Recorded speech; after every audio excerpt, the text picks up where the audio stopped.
Habari. Isaac Manyonyi, mkurugenzi wa elimu, mambo ya jamii na uhuru wa dini, mkurugenzi wa muziki, lakini pia Adventist Mission, utume wa kanisa, South Nyanza Conference.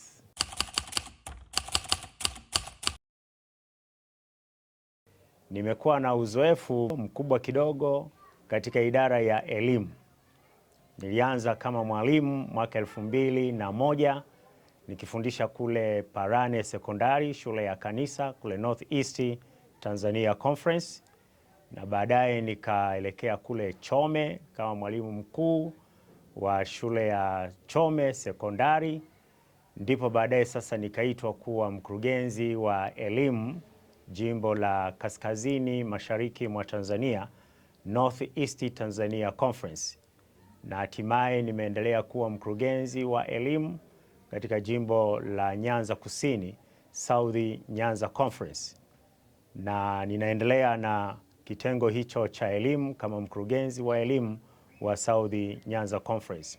Kwa hiyo nimekuwa mwalimu, lakini pia nimekuwa mkurugenzi wa elimu. Kwa hiyo nina uzoefu mzuri na uzoefu wa miaka mingi katika idara ya elimu. Takriban sasa miaka 25 nikifanya kazi ya walimu na nikifanya kazi katika kitengo cha walimu katika kanisa la Waadventista wa Sabato.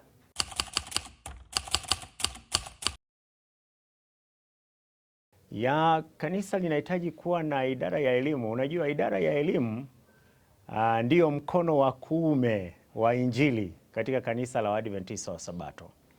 Utakumbuka kwamba wamishonari wetu wa kwanza walipokuja katika maeneo yetu haya, walifika wakianzisha makanisa, lakini wakianzisha na shule. Kwa hiyo kila mahali palipokuwa na kanisa palikuwa na shule.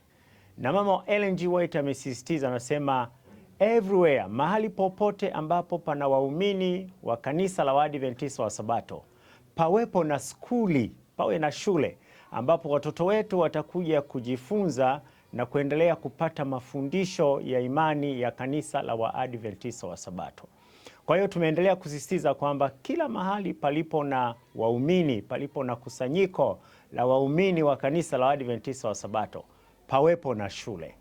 Kwa hiyo shule ni muhimu sana kuwepo katika kanisa la Waadventista wa Sabato, kwa sababu ni mkono wa kuume wa Injili. Unasaidia Injili kuwasaidia wengi ambao hawajaufahamu ukweli, na kupitia katika shule hizi, kupitia katika elimu ya Kikristo, wataufahamu ukweli na watajiunga katika kanisa la Mungu, waandaliwe kwa ajili ya ufalme wa Mungu. Kwa hiyo ni muhimu sana kuwa na elimu ya Kikristo, kuwa na shule katika makanisa ya Waadventista wa Sabato.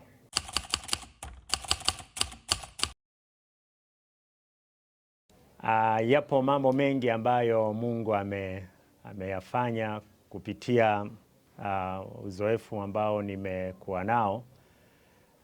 Labda nikianza na 2001 nilipofika Parane, tulianzisha shule ya msingi, English Medium School.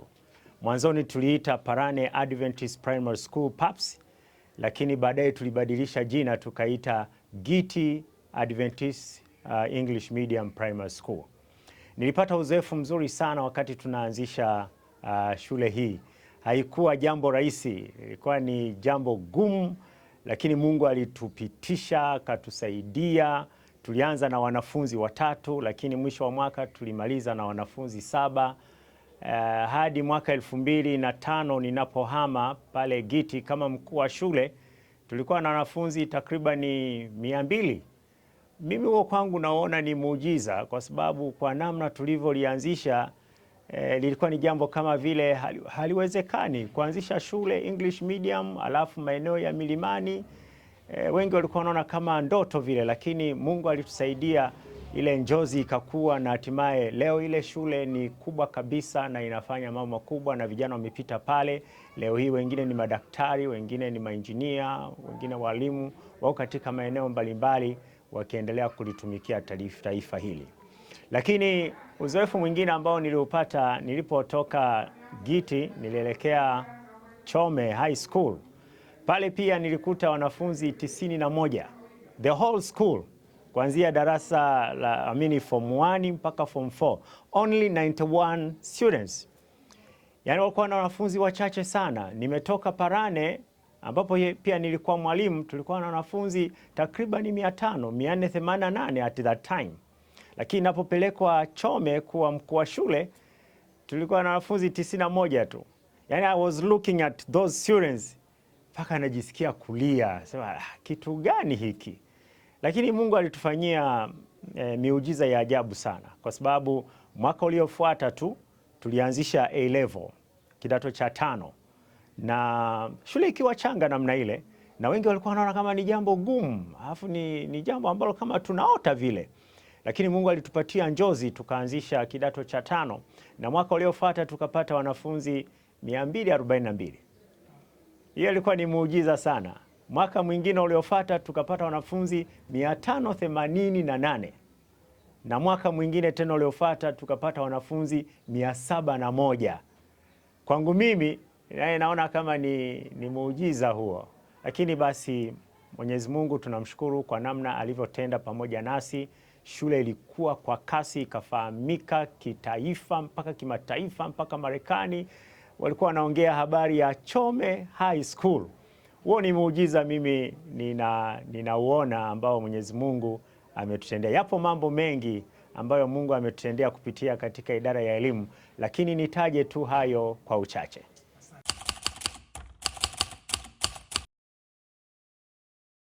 Tunamshukuru Mwenyezi Mungu, uhamasishaji wa kuanzishwa kwa shule umeendelea. Tumekuwa tunayapigania sana, mimi pamoja na viongozi wenzangu, wakurugenzi wenzangu, hizi njozi zifike kwa wadau na shule zimeanzishwa. Kwa sasa tunamshukuru Mungu kwamba tuna chuo kikuu University of Arusha. Ni chuo pekee cha kanisa la Waadventista wa Sabato Tanzania. Kinamilikiwa na union zote mbili, union ya kusini mwa Tanzania na union ya kaskazini mwa Tanzania. Tanzania imegawanyika katika majimbo makuu mawili. Jimbo la kusini mwa Tanzania tunasema Tanzania Union Mission, alafu tuna jimbo la kaskazini mwa Tanzania, jimbo kuu la kaskazini mwa Tanzania ambalo linaitwa Northern Tanzania Union Conference. Kwa hiyo union zote hizi mbili zinamiliki university hii ya Arusha, kwa sababu ilipoanzishwa tulikuwa pamoja. Kwa hiyo hata baada ya kugawanywa bado tunaendelea kumiliki kwa pamoja. Lakini tuna vyuo vya kati kama vile Arusha College, tuna Pasiansi College na tunayo Dodoma Adventist Polytechnic College pale Dodoma. Kwa hiyo tunavyo vyuo vya kati hivyo. Lakini tuna shule za sekondari yapata 20 Tanzania nzima. Kuanzia kule kusini Mbeya, Kitungwa, ukija huku kaskazini ndio kuna shule nyingi zaidi za sekondari kama vile Ikizu, Suji, Chome, Nyanza Adventist, Bupandagila na zinginezo. Kwa hiyo kwa ujumla tuna shule yapata 20 za sekondari. Lakini tuna shule za msingi hapa Tanzania yapata shule 35, shule 35 kule Kinyerezi, Temeke, Mbeya, Iringa. Ukija huku kaskazini ziko Arusha Tanzania Advanced Primary School, huku Bupandagila Advanced Primary School, Kahama kule Mudespach, Mara, shule yapata 35. Hizo ndo shule za msingi ambazo zinaendeshwa na kanisa la Waadventista wa Sabato Tanzania. Lakini tunamshukuru Mungu, kuna washiriki pia ambao wameanzisha shule zao za msingi na shule za sekondari. Kwa hiyo tunashukuru kwamba wana mchango mkubwa katika elimu ya Kiadventista kwa sababu zinaendeshwa kulingana na maadili ya Kiadventista. Lakini tunazo pia nursery schools nyingi yapata 80 hivi katika Tanzania nzima, nursery schools. Makanisa mahalia yameanzisha pia nursery schools. Na hapa South Nyanza tunazo nursery schools kule Sayuni, kule Shamaliwa, kule Pasiansi, kule Nyakato, kule Kirumba na kule Mahina, nitaje tu kwa uchache. Hizo zinasaidia pia elimu ya Kikristo na elimu ya Kiadventista. Kwa hiyo hiyo ndio hali ya elimu na idadi ya shule zetu katika Tanzania kwa ujumla.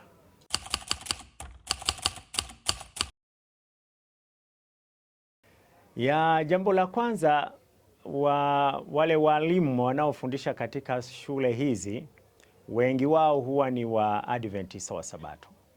Kanisa linaruhusu kuajiri mwalimu asiye Mwadventista msabato pale ambapo labda kuna changamoto ya kutokuwa na mwalimu wa masomo hayo wa kanisa la Adventista wa Sabato. Kwa hiyo hicho ni kigezo cha kwanza, kwamba wengi wao wanaofundisha katika shule hizi za watu binafsi ni walimu ambao ni Waadventista wa Sabato. Lakini ukienda katika shule hizi utakuta programs na huduma za kanisa la Waadventista wa Sabato zinafanyika katika shule hizi. Nyingi ya shule hizi wanakuwa na makambi. Kwa hiyo ni jukumu la conference kupeleka wahudumu, kupeleka wachungaji kwenda kuhudumia shule hizi. Kwa mfano, wiki hii tuna shule ya Eden ambayo ni shule ya mshiriki, na pale kuna wachungaji wetu ambao wanahudumia katika kambi lile. Lakini kuna shule ya msingi inaitwa Princeton. Princeton pale nayo ni shule ya mshiriki, lakini kwa sababu ni shule ya mshiriki na inaendeshwa kulingana na maadili ya Kiadventista, tunapeleka wahudumu pale. Kuna wachungaji wako pale wanawahudumia wale watoto. Kwa hiyo shule nyingi za hawa washiriki ambao wamezianzisha, ziwe za sekondari au ziwe za msingi, utakuta zile huduma za kanisa zinafanyika mahali hapa. Siku ya Sabato hakuna kinachoendelea katika shule hizo, ila ni ibada tu. Kwa hiyo watakutanika, wataimba, watafanya ibada kama kawaida. Hawaendi darasani, hawasomi, wanakwenda kanisani kuabudu. Na hivyo kunakuwa na huduma mbalimbali, kunakuwa na nyimbo na matoleo, everything kama tunavyofanya katika maeneo yetu ya kanisa. Kwa hiyo hicho ni kigezo cha kingine ambacho tunasema wanaendesha kulingana na maadili ya kanisa la Adventista wa Sabato. Lakini hapo mambo kadha wa kadha ambayo pia yanaendana na kanisa la Adventista wa Sabato, mambo ya dressing code na vitu vingine, wanafanya kulingana na kila ambacho kanisa limeagiza. Kwa ufupi,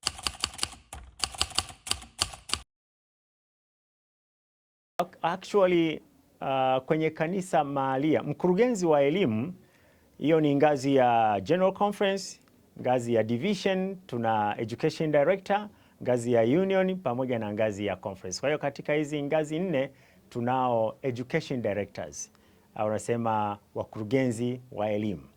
Lakini inapokuja kwenye kanisa mahalia, hatumwiti mkurugenzi wa elimu, lakini anaitwa Education Secretary, katibu wa elimu. Kwa hiyo katibu wa elimu huyu ni msaidizi wa mkurugenzi wa elimu katika ngazi ya conference, akimsaidia mambo yanayohusiana na elimu ya Kikristo, elimu ya Kiadventista. Kwa hiyo moja ya wajibu wake kama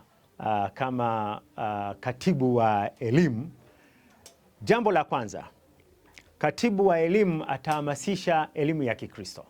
Maana ndiyo kazi yangu kama mkurugenzi wa elimu, nahamasisha elimu ya Kikristo kwa washiriki na kwa kanisa kwa ujumla. Lakini huyu katibu wa elimu ananisaidia kwenye kanisa mahalia, kwa sababu mimi siwezi kwenda kila kanisa nikihamasisha elimu ya Kikristo. Kwa hiyo huyu katibu wa elimu atasaidia kuhamasisha elimu ya Kikristo.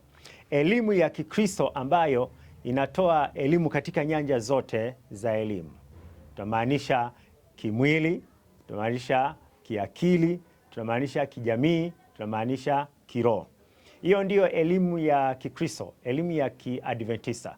Tumefocus katika hizo nyanja zote 4. Wengine wanaweza kuwa wanatoa elimu lakini wana lack spiritual kwa mfano. Lakini sisi tunatoa mpaka elimu inayohusiana na kiroho. Kwa hiyo tunamwandaa huyu mtoto, tunamwandaa huyu mwanafunzi kuwa raia mwema katika dunia hii, a good citizen in this world, lakini kuwa raia pia katika ulimwengu ujao. Kwa hiyo hatumwandai tu kuwa mfanyakazi katika serikali, katika taifa lake, kama mwalimu, kama injinia, kama mfanyabiashara, kama mchungaji, position yoyote. Lakini tunakwenda zaidi, tunamwandaa pia ili hatimaye baada ya kazi hizi aweze kurithi makao ya mbinguni ambayo Mwenyezi Mungu amekwenda kutuandalia.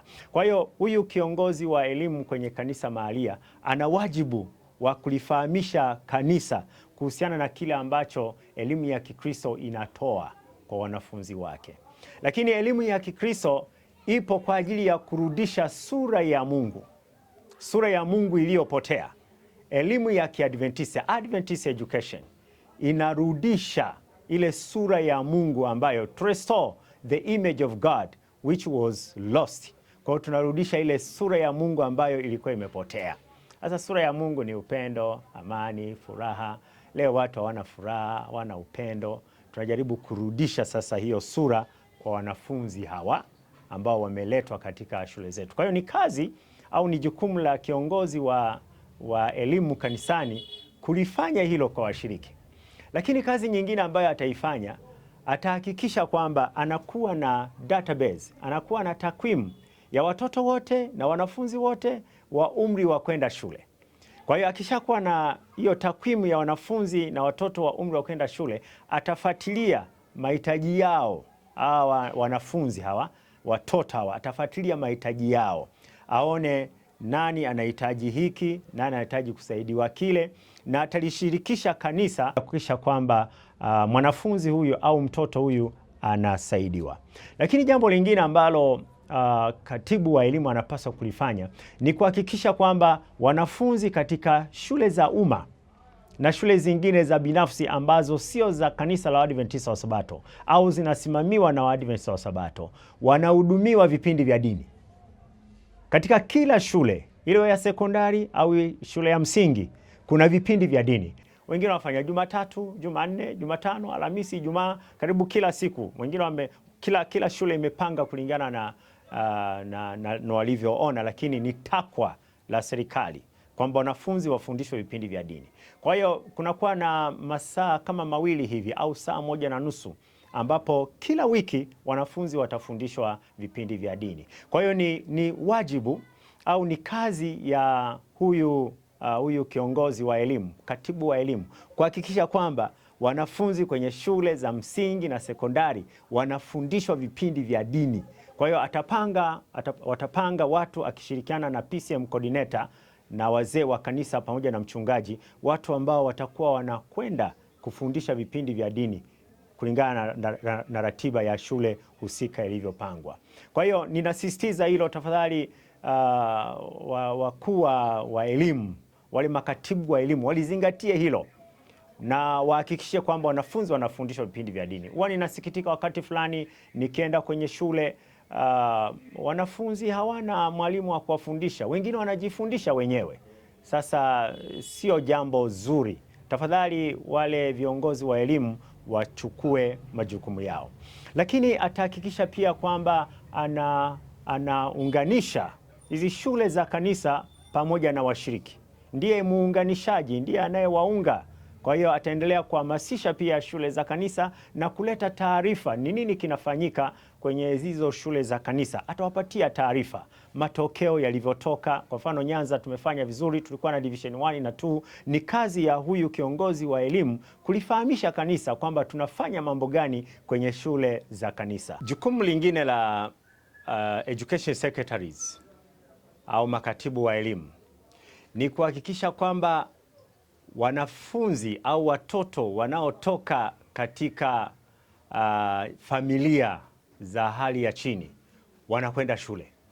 Kwa hiyo kanisa linaweza likaanzisha mfuko maalum kwa ajili ya kuwawezesha wale wote wenye uwezo, wana akili, wako vizuri, lakini hawana namna ya kwenda shule. Ni jukumu la kiongozi huyu wa elimu kuhakikisha kwamba kunakuwa na mfuko maalum kwa ajili ya kuwawezesha watoto wanaotoka katika familia za hali ya chini waende shule. Lakini jukumu lingine ni kulifundisha kanisa kuhusiana na mambo mbalimbali au mada mbalimbali za maisha. Ni jukumu lake huyu kiongozi wa elimu. Kama yeye hawezi kufundisha, atatafuta wataalamu mbalimbali. Kama linahusiana na afya, atawatafuta wataalamu wa afya, madaktari. Kama linahusiana na sheria, atawatafuta wanasheria ili walielimishe kanisa kulingana na mambo mtambuka yanayohusiana na mambo ya kisheria. Kama ni mambo ya kijamii, yatafundishwa vile vile kwa kanisa, lakini na mambo ya kiroho vile vile. Kuna mambo mengine ambayo huenda washiriki hawayafahamu vizuri yanayohusiana na Biblia, atatafuta wataalamu, wanatheolojia, wawafundishe washiriki mambo ya kiroho na mambo ya Biblia. Kwa hiyo hayo ndiyo baadhi ya majukumu ya huyu kiongozi wa elimu wa kanisa mahalia.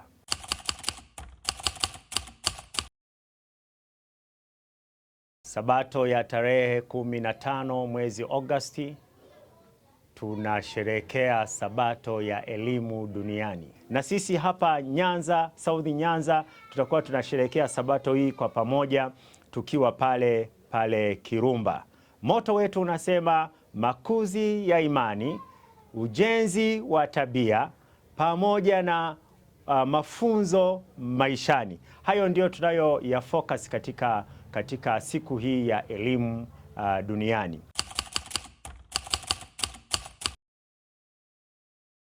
Kwanza niseme tu kwamba kanisa la Waadventista wa Sabato ndilo kanisa la kwanza duniani kwa makanisa yote ya Protestant lenye mfumo mpana wa elimu, the largest education system in the world.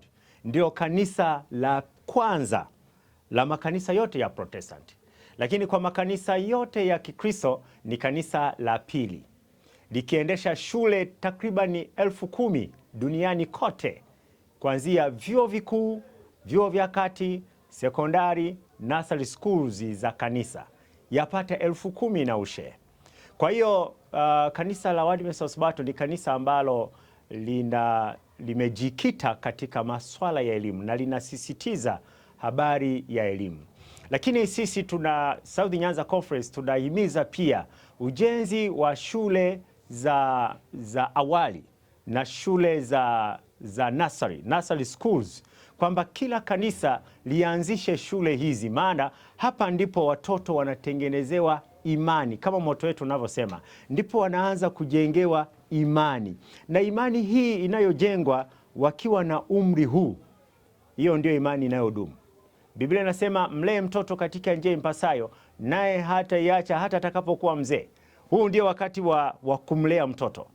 Haya ambayo tunamjengea, tunayomwekea kwenye kichwa chake, hayataondoka mpaka atakapokuwa mzee. Kwa hiyo tunasisitiza ujenzi wa nursery schools katika kila kanisa, kuwe na nursery school ili hao watoto waendelee kupata maadili, waendelee kujengwa kiimani, waendelee kujengwa kitabia, waendelee kujengwa katika maisha wangali wadogo, ili wanapoendelea kukua, basi ile imani imeshajengwa, wanakuwa nayo. Wanapoendelea kukua, tabia imeshajengwa, wanakuwa nayo hadi watakapokuwa wazee. Nina imani kwamba kila kanisa likiweka mkazo katika jambo hili, likawa na nursery schools, ziwe na baby care za kanisa, ziwe na nursery schools za kanisa, ili watoto waje walelewe, wajengewe maadili ya Kiadventista wangali wadogo, nafikiri tutakuwa tumelisaidia kanisa na tutakuwa tumelisaidia taifa letu vile vile.